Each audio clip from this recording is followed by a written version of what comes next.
Bonjour, aujourd'hui, sixième épisode des petites questions de Stéphane et Béatrix. Notre sujet sera l'obésité en lien avec le risque éventuel de développer une forme aggravée du Covid-19. Bonjour Stéphane. Bonjour Béatrix. Alors aujourd'hui, notre sujet du jour est un sujet brûlant Et d'actualité, et pour cause. et pour cause. Nous allons évoquer la question de l'obésité au regard de la crise sanitaire et donc tout particulièrement de la question de la contamination par le Covid-19.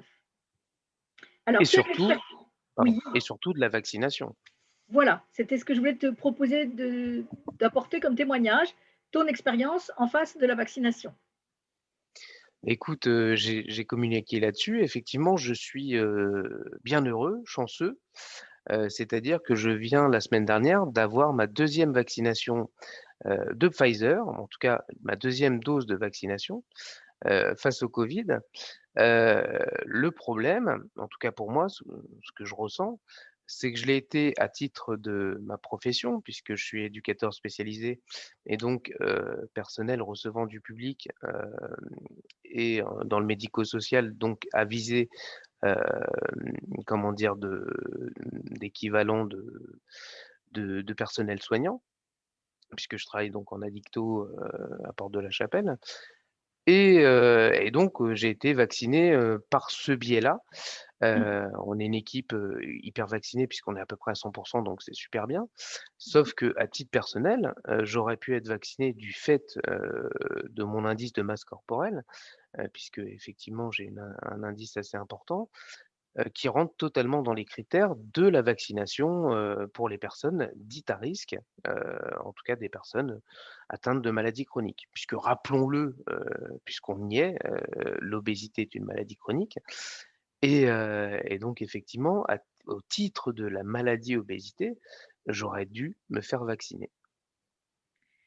Alors justement, est-ce qu'il n'y a pas un paradoxe assez choquant finalement de constater que depuis un an, nous entendons des messages extrêmement alarmistes sur le risque des personnes en situation d'obésité en face de la contamination par le Covid-19 et la possibilité de développer une forme grave d'un côté, et de l'autre, pas de vaccination, les personnes ne sont pas prioritaires. Donc on a cette espèce de double langage. Attention, vous êtes en danger, mais de l'autre, ah non, on n'a rien à vous proposer pour vous aider. Mais si tu regardes bien par rapport à cette crise, tout est paradoxal. Par rapport à l'obésité, effectivement, on s'est aperçu dès le début du premier confinement, on a eu sur les réseaux sociaux une vague de grossophobie, du jamais vu. En même temps, dans tous les journaux et cetera, on parlait que justement qu'il fallait faire attention, que les personnes en situation d'obésité étaient beaucoup plus enclins à attraper ce virus. D'un autre côté, on le voit de plus en plus, il y a, de plus en plus d'articles qui parlent de la baisse des personnes qui arrivent en réanimation et aussi on s'aperçoit qu'en faisant les quotas, on s'aperçoit que beaucoup de personnes, sont en situation d'obésité. Donc il y a ce côté-là en disant: «Beh, oui, effectivement, on fait attention». D'un autre côté, l'attention, elle est tellement, portée sur les personnes en situation d'obésité que les relents, grossophobes sont de plus en plus nombreuses. Donc effectivement, il y a toujours cette double, j'allais dire cette double injonction, hein, en tout cas ce double discours avec la personne en situation d'obésité. Bon alors après, c'est pas récent. Je pense vraiment que la Covid, a encore plus, accentué ces attaques. Mais effectivement, tout est paradoxal dans cette période sanitaire compliquée où effectivement, voilà, d'un côté, on a des personnes qui doivent se faire vacciner, qui sont prioritaires pour la vaccination et d'un autre côté, il y a beaucoup de personnes qui font ça. Quand tu regardes sur Doctolib, tu n'as pas la case, obésité, IMC supérieur à 35. Au bout du compte, est-ce que tu n'as pas l'impression que c'est quand même en lien avec la façon dont le système médical voit les personnes en situation d'obésité? C'est-à-dire qu'elles sont pas, malgré le fait que l'Organisation mondiale de la santé a défini l'obésité comme une maladie, eh bien malgré cela, le système médical et les pouvoirs publics ne classent toujours pas en fait ça comme maladie et estiment que les personnes en situation d'obésité n'ont qu'à perdre du poids au bout du compte. Donc, ce n'est pas la peine de les mettre dans des programmes prioritaires, il faut qu'elles perdent du poids. Au fond, les personnes en situation d'obésité sont finalement assez invisibles et on n'en tient pas compte de leur situation, sachant aujourd'hui, on sait médicalement que l'obésité est une maladie métabolique chronique. Donc, en sortir, ça n'est pas entre les mains de la personne. Ce que tu dis, moi, ça me fait écho par rapport au médico-social. Heu, J'aime faire ce parallèle entre les personnes en situation d'obésité et les SDF. Alors là, normalement, les gens font des gros yeux, mais effectivement, on a exactement le même paradoxe où d'un côté, par rapport aux SDF, qui d'ailleurs on les appelle les invisibles, heu, d'un côté, on dit: «Oh là là, les pauvres personnes, les pauvres malheureux» et cetera. Et puis tout de suite, ce qui arrive derrière, c'est: «Ouais, mais tout compte fait, ils l'ont bien cherché. On n'arrive pas à la rue, sans rien faire, c'est un peu de notre faute». Et ben, avec Mmh. l'obésité, c'est exactement pareil. «Oh là là, les pauvres malades, c'est vrai que ça doit pas être évident tous les jours d'être en situation d'obésité.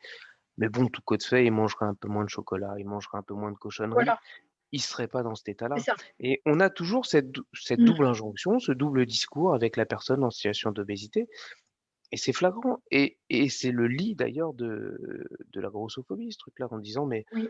voilà, bouffe un peu moins, ça ira mieux». Alors que, comme tu dis, toutes les études montrent que, voilà, les problèmes métaboliques, les problèmes aussi de psychotraumatisme et je pense qu'une Mmh. jeune femme qui se fait violer, elle l'a pas choisi, elle l'a pas tu vois? C'est pas de son ressort, et donc voilà, on est vraiment dans ce truc-là où effectivement, on est encore tout le temps dans ce double discours et on est toujours en train de se justifier, bah oui, on est malade et il faut le rappeler haut et fort, nous sommes malades, nous sommes atteints de maladies chroniques. En tout cas, certainement qu'au-delà d'un certain IMC, parce que c'est l'outil de mesure aujourd'hui, même si on sait qu'il est insuffisant, ça reste un outil de mesure. Au-delà d'un certain IMC, c'est vrai que, se pose la question d'éventuelles pathologies associées. Je voudrais, évoquer un article qui est paru, sur France Info, en ligne, article numérique, la semaine dernière, je crois vers la mi-avril et c'est un article qui était extrêmement choquant et qui finalement, montre bien, la façon dont sont vues les personnes obèses. Cet article, il y a 2 graves erreurs dedans, mais très graves, parce que ça terrorise en fait les gens et ça n'est pas juste. La première erreur grave, c'est que ça dit que les personnes en surpoids sont à risque de développer une forme grave de la Covid-19. Or, c'est faux.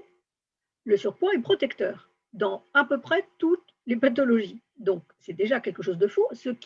Peut mettre les personnes plus à risque, c'est l'obésité de grade 2 et 3, c'est-à-dire à partir d'un IMC supérieur à 35. Là, effectivement, on augmente un petit peu le risque.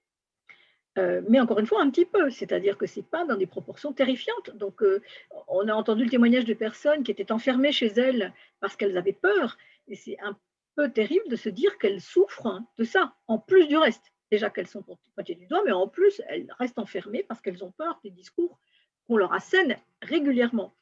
Et j'ajoute que dans cet article, il y avait une donnée totalement fausse, et c'est extrêmement grave, parce que cet article disait que 41% des personnes, tu m'entends bien Stéphane, hein, 41% des personnes en situation d'obésité qui avaient été touchées par une forme grave de la Covid-19 décédaient. Donc ça, c'est inimaginable de dire et d'écrire une chose pareille, c'est archi faux. En réalité, ce qui se passe, c'est que parmi les statistiques de personnes atteintes d'une forme grave de la Covid-19, il y a effectivement une quarantaine de pourcents de personnes en situation d'obésité. Donc ça n'est pas la même chose du tout. Et c'est déjà la possibilité de relativiser davantage ces chiffres assez effrayants. Bah, c'est clair, c'est clair. Non mais Voilà. c'est, Donc vraiment, je suis très très fâchée avec les médias parce qu'ils manipulent l'information. Ils n'hésitent pas à dire des choses fausses, ils ne se renseignent pas. En fait, c'est tout de suite un sujet qu'on empoigne et que ça fait bien dans le tableau de pouvoir stigmatiser une fois de plus les personnes en situation d'obésité. C'est vraiment odieux et injuste, profondément injuste. mais c'est clair, c'est clair. Et puis une nouvelle fois, tu vois, je pense qu'une personne qui est seule chez elle ou même avec une famille restreinte, hein, une cellule restreinte, qui est toute la journée chez elle, qui, au bout d'un moment broie du noir, etc.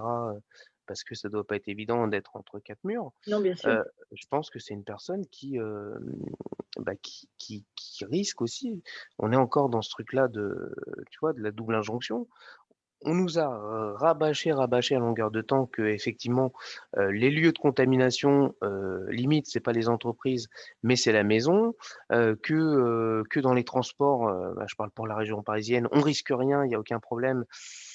Voilà, on est encore toujours dans cette double injonction, dans ce double discours et c'est juste aberrant, quoi et effectivement, je pense que c'est, bah, peut-être en s'aérant, peut-être en allant dans des parcs et cetera, dans des parcs et jardins, heu, en s'aérant, peut-être en marchant un petit peu, bah, alors tu connais mon amour pour le vélo, mais peut-être en faisant du vélo ou autre chose et on s'est aperçu encore une nouvelle fois qu'au premier confinement, c'est la première chose qui a été fermée. C'est la première chose qui a été mise sous clé et c'est aberrant. On est toujours dans ces Encore une trucs-là fois de encore une fois, une injonction paradoxale, en fait. ben, Tout à fait. on est toujours dans cette injonction paradoxale. C'est Et au c'est bout du compte, les délirant. effets collatéraux de cette stigmatisation des personnes obèses, mais ça vaut pour d'autres catégories de population, c'est qu'on augmente leur sédentarité, alors qu'on leur dit qu'il faut bouger, on augmente leur sédentarité en les terrorisant et en les laissant s'enfermer chez elles, en ne donnant pas accès au parc.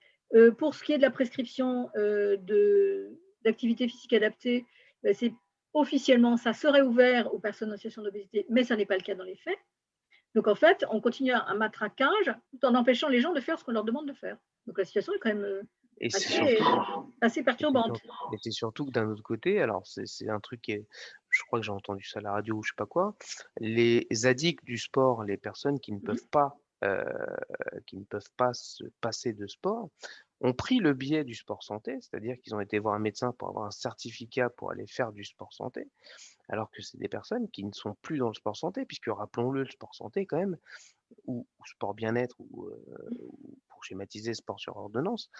Justement, l'idée c'est pas d'être addict au sport, c'est justement de plutôt que de prendre des médicaments, on prend des séances de sport accompagnées par un professionnel du sport santé, donc un APA, mais ça peut être aussi un kiné, ça peut être des personnes qui ont été formées, qui ont été labellisées par le Mmh. sport santé.